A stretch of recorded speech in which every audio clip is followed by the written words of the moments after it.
আসসালামু আলাইকুম everyone, this is Rabeya. সবাই কেমন আছেন? আবারও চলে আসলাম আরেকটি ভিডিও নিয়ে। আজকে বেসিক্যালি যাব একটু কাজে, উত্তরাতে যাব। তার জন্য একটু রেডি হয়ে নিতেছিলাম আর কি। তো আমি রেডি হয়ে মেয়েকে রেডি টেডি করিয়ে এই তো আমরা বের হয়ে গেলাম, মেয়ে আর আমি। আমার মেয়ে তো হাঁটতে খুব পছন্দ করে, সে তার জন্য হেঁটেই যেতেছে। তো বলতে বলতে চলে আসছি উত্তরা রাজলক্ষ্মীতে।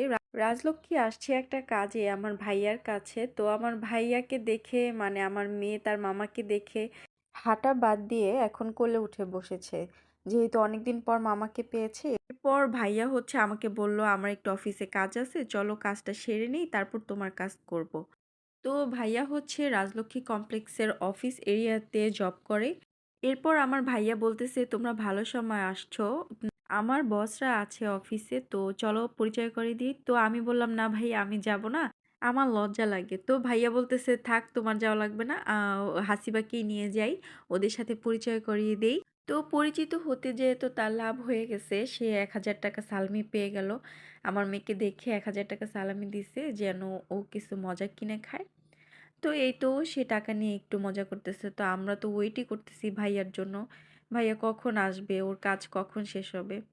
তো বসে, বসে আমি আর আমার ভাস্তি খুবই বোরিং হচ্ছিলাম যে কখন ভাইয়ার কাজ শেষ হবে আর আমাদের সাথে কখন বের হবে, ভালো লাগতেছে না। তার জন্য একটু ভিডিও নিতেছিলাম, যে একটু সময়টা পাস করার জন্য একটু ভিডিওটা নিতেছিলাম। ভাইয়ার জন্য ওয়েট করতে, করতে এত বিরক্ত লাগতেছিল, তো কি করব, ক্যামেরা একটু পরপর অন করে শুধু এই অফিসটারই ভিডিও করতেছিলাম। ভালো লাগতেছিল না। তো আমার ভাস্তিকে বললাম, চলো একটু হেঁটে দেখি কি, কি আছে এখানে।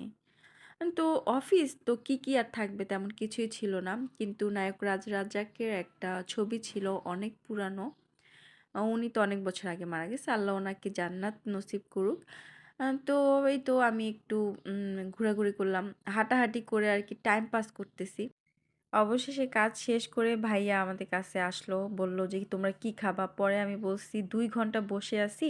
এখন জিজ্ঞেস করতেছো কি খাবো? আমি কিছুই খাবো না। চলো চলে যাই।"